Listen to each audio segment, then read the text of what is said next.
Hello friends, welcome back to my channel. तो आज के इस वीडियो में मैं आपको एक्सप्लेन करने वाली हूँ 2023 में आई मूवी शकुंतलम। तो चलिए विदाउट वेस्टिंग टाइम हम मूवी का एक्सप्लेनेशन स्टार्ट करते हैं। मूवी स्टार्ट होती है कुछ पंछियों से जो एक पोटली को लेकर जा रहे थे। वो पंछी उस पोटली को जंगल के एक पेड़ के नीचे रख देते हैं। उस पोटली में एक छोटी सी बच्ची थी जो रो रही थी। उसकी आवाज सुनकर आसपास के जानवर वहां पर आते हैं और वो उसके साथ खेलने लगते हैं। वहां पर कुछ महर्षि कण्व के शिष्य भी थे जो उस बच्ची की आवाज सुनकर उसके पास चले आते हैं। तभी वहां पर महर्षि कण्व भी आते हैं जो उस बच्ची को देख लेते हैं। तब हमें उस बच्ची की स्टोरी दिखाई जाती है। एक्चुअली कुछ टाइम पहले भगवान इंद्र ने अपनी अप्सरा मेनका को धरती पर भेजा था विश्वामित्र की तपस्या भंग करने के लिए। मेघना ने विश्वामित्र की तपस्या भंग कर दी, लेकिन वो प्रेग्नेंट हो गई। जब उसकी बच्ची का जन्म हुआ तो मेनका स्वर्गलोक वापस चली गई। वहां पर मानवों का जाना अलाउ नहीं था, इसलिए उस बच्ची को उसने वहीं पर छोड़ दिया। ये वही बच्ची है मेनका और विश्वामित्र की बेटी। महर्षि कण्व उस बच्ची को अडॉप्ट कर लेते हैं और उसका नाम रखते हैं शकुंतला। तो वही हम देखते हैं एक गांव में बहुत से जानवर घुस आए थे। वो लोगों को मार रहे थे। तभी वहां पर राजा दुष्यंत आता है जो सारे जानवरों को मारकर वापस जंगल की तरफ भगाने लगता है। राजा दुष्यंत जब जंगल में आते हैं तो वहां पर वो एक सफेद टाइगर को देखते हैं। वो टाइगर एक छोटे से डियर के बच्चे के पास आ रहा था। उन्हें लगता है कि वो डियर को हानि पहुंचाएगा। वो टाइगर को मारने वाला था, लेकिन वो डियर का बच्चा टाइगर के साथ खेलने लगता है। ये देखकर राजा को बहुत आश्चर्य फील होता है। तभी वहां पर महर्षि कण्व के कुछ शिष्य आते हैं जो राजा को बताते हैं कि यहीं पर महर्षि कण्व का आश्रम है और जंगल के जानवर यहाँ पर प्रेम से रहना पसंद करते हैं। वो राजा को उनके आश्रम में चलकर कुछ वक्त आराम करने के लिए कहते हैं। राजा दुष्यंत जब आश्रम की ओर जा रहे थे तो उन्हें रास्ते में दो लड़कियां दिखाई देती है जो शकुंतला को बुला रही थी, लेकिन शकुंतला वहां पर नहीं थी। तो वो लड़कियां वहां के पंछियों से और जानवरों से शकुंतला के बारे में पूछने लगती हैं। राजा दुष्यंत को ये बात बहुत अनोखी लगती है, इसलिए वो देखना चाहते थे कि शकुंतला है कौन। इसलिए वो उन लड़कियों का पीछा करने लगते हैं। थोड़ी देर बाद उन्हें शकुंतला दिखाई देती है जो बहुत सी तितलियों के साथ घिरी हुई थी। राजा जब शकुंतला को देखते हैं तो उन्हें वो पहले ही नजर में पसंद आती है। वो वहां जाकर तितलियों को भगा देते हैं और शकुंतला भी राजा को ही देख रही थी। वो दोनों एक दूसरे को पहले ही नजर में पसंद आ गए थे। तभी उन्हें पता चलता है कि आश्रम की तरफ एक पागल हाथी आ रहा है जो सब कुछ तहस नहस कर रहा था। महाराज दुष्यंत उसके पास जाते हैं और उस पर काबू कर लेते हैं। ये देखकर शकुंतला उनसे और इम्प्रेस हो जाती है। तभी आश्रम में ऋषि आते हैं और सबको बताते हैं कि कालनेमी उन पर हमला करने वाला है। जब सब लोग यज्ञ करने वाले थे तभी कालनेमी राक्षस उन पर हमला करने वाला था। कालनेमी की बात करें तो वो वंशज था राक्षस मारीच का। मारीच वो राक्षस है जिसे रावण ने सीता माता का हरण करने के लिए उस राक्षस को सोने के हिरण का रूप दिया था, लेकिन बाद में हनुमान जी ने उसे मार दिया था। लेकिन उस राक्षस के वंशज कालनेमी और उसका भाई महर्षि कण्व के आश्रम पर हमला करने वाले थे। महर्षि कण्व अभी आश्रम पर नहीं थे, इसलिए राजा दुष्यंत ये जिम्मेदारी लेते हैं कि वो आश्रम को सुरक्षित रखेंगे और वो आश्रम को सुरक्षित कर लेते हैं। तो वही शकुंतला राजा दुष्यंत से प्यार करने लगी थी। उसकी सहेलियां उसे चिढ़ा रही थी और उसे कहती है कि उसे अपनी फीलिंग्स राजा दुष्यंत को बता देनी चाहिए। शकुंतला भी उनकी बात मानकर राजा दुष्यंत के लिए एक लेटर लिख रही थी। तभी वो लेटर उड़कर राजा दुष्यंत के पास चला जाता है। दुष्यंत तो पहले से ही शकुंतला को पसंद करने लगे थे। उन्हें पता चल जाता है कि शकुंतला भी उन्हें पसंद करती है। वो शकुंतला से मिलने जाते हैं और अपने प्यार का इजहार करते हैं। वो दोनों ही एक दूसरे से प्यार करते थे, तो वो वहीं पर गंधर्व विवाह कर लेते हैं, यानी कि एक दूसरे को हार पहनाकर शादी कर लेना, जिसके बाद वो एक दूसरे के करीब आ जाते हैं। लेकिन उनकी शादी के बारे में किसी को कुछ भी नहीं पता था। दुष्यंत के वापस राज्य लौटने का समय आ गया था। शकुंतला इस बात से काफी नाराज थी, तो दुष्यंत उसे अपने प्यार की निशानी के तौर पर एक रिंग देता है और शकुंतला से वादा करते हैं कि वो उसे लेने जल्द ही वापस आएंगे। शकुंतला भी उन्हें नहीं रोकती और राजा दुष्यंत अपने राज्य वापस चले जाते हैं। कुछ टाइम बाद महर्षि कण्व आश्रम वापस आ जाते हैं। उनके आने पर शकुंतला उन्हें अपने और राजा दुष्यंत के बारे में सब कुछ बता देती है। महर्षि कण्व उनके रिश्ते को एक्सेप्ट कर लेते हैं। ये जानकर शकुंतला बहुत खुश थी। वो बस इंतजार कर रही थी कि कब राजा दुष्यंत आएंगे और उसे अपने साथ लेकर जाएंगे। लेकिन कुछ टाइम ऐसे ही गुजर जाता है और शकुंतला को पता चलता है कि वो माँ बनने वाली है। एक दिन आश्रम में महर्षि दुर्वासा आते हैं महर्षि कण्व से मिलने के लिए। महर्षि दुर्वासा की बात करें तो वो हमेशा गुस्से में रहते थे, क्योंकि एक बार भगवान शंकर और ब्रह्मा जी के बीच में लड़ाई हो गई थी। तब भगवान शंकर ने अपना रौद्र रूप धारण कर लिया था। उनके इस रूप को देखकर सभी देवताएं डर कर चुप जाते हैं। भगवान शंकर को इस बात की समझ आती है और वो अपना सारा क्रोध त्याग करना चाहते थे। इसलिए भगवान शंकर ने अपने क्रोध को एक पिंड में डाल दिया और उसे अनसुया के कोख में रख दिया, जिसके बाद उसमें प्राण डाले और उससे दुर्वासा का जन्म हुआ। इसी की वजह से महर्षि दुर्वासा हमेशा गुस्से में रहते हैं। वो शकुंतला को आवाज देते हैं, लेकिन शकुंतला किसी और ही सोच में डूबी थी। महर्षि उसे 2-3 बार पुकारते हैं, लेकिन शकुंतला आवाज नहीं देती।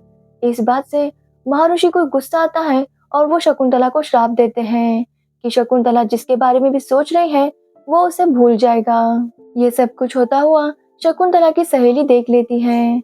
महर्षि दुर्वासा जब वापस जा रहे थे तो शकुंतला की सहेली उन्हें रिक्वेस्ट करती है कि वो अपना श्राप वापस ले लें।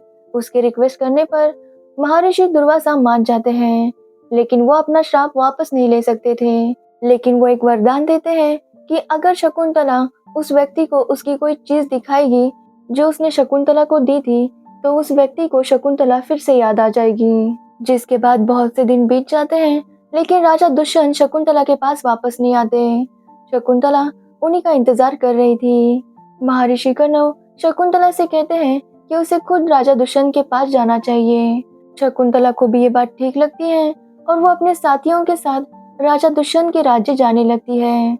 वो लोग एक रथ जैसी नाव से राजा दुष्यंत के राज्य चले आते हैं। वहां पर वो राजा दुष्यंत के सामने जाती है। महर्षि कण्व ने एक लेटर लिख के भेजा था, जिसे शकुंतला का भाई पढ़ता है। महर्षि कण्व ने लिखा था कि वो राजा दुष्यंत और शकुंतला की शादी को एक्सेप्ट करते हैं और वो चाहते हैं कि वो शकुंतला को उसका हक दे। लेकिन राजा को शकुंतला याद ही नहीं थी। शकुंतला और उसके साथी उन्हें सब कुछ याद दिलाने की कोशिश करते हैं, लेकिन राजा को कुछ भी याद नहीं आता। राजा के कोर्ट के लोग कहने लगते हैं कि शायद शकुंतला उन्हें फंसा रही है। राजा शकुंतला से कहते हैं कि उनकी दी हुई कोई चीज वो उसे दिखाए। शकुंतला रिंग दिखा रही थी, लेकिन रिंग वहां पर नहीं थी। तभी शकुंतला को याद आता है, जब वो पानी में हाथ धो रही थी तो उसकी रिंग पानी में गिर गई। उस रिंग को एक मछली खा लेती है। वो राजा को यह सब कुछ बताती है, लेकिन कोई भी उसकी बातों पर विश्वास नहीं कर रहा था। शकुंतला के साथी भी उसे वहीं पर छोड़कर चले जाते हैं। दरबार के सभी लोग शकुंतला पर आरोप लगा रहे थे कि वो राजा को फंसाना चाहती है। शकुंतला ये अपमान सहन नहीं कर पाती और वो वहां से बाहर आती है, लेकिन गांव के लोग भी शकुंतला को बुरा बोलने लगते हैं। वो वहां से भागकर एक जंगल में आ जाती है।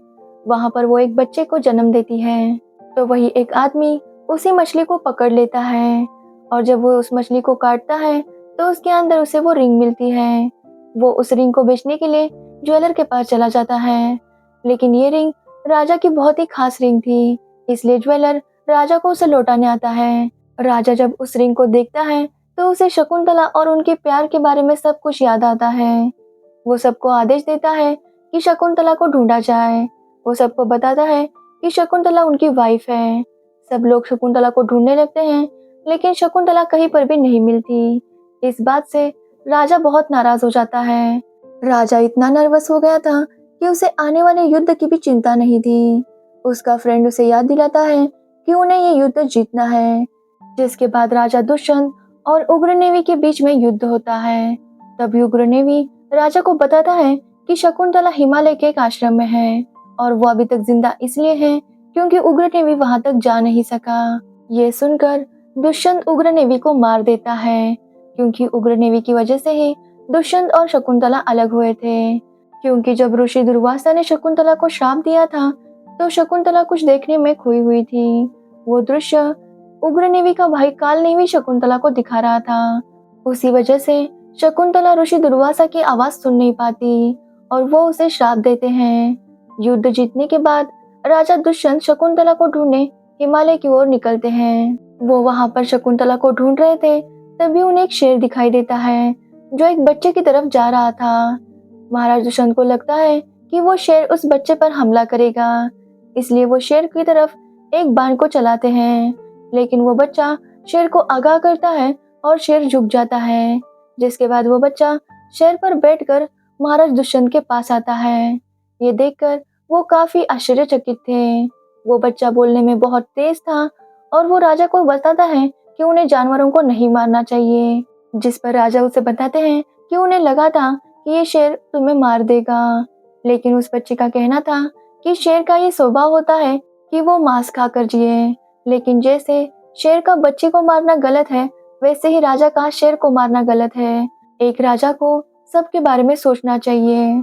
उस बच्चे की ये बातें राजा दुष्यंत को इम्प्रेस कर देती हैं।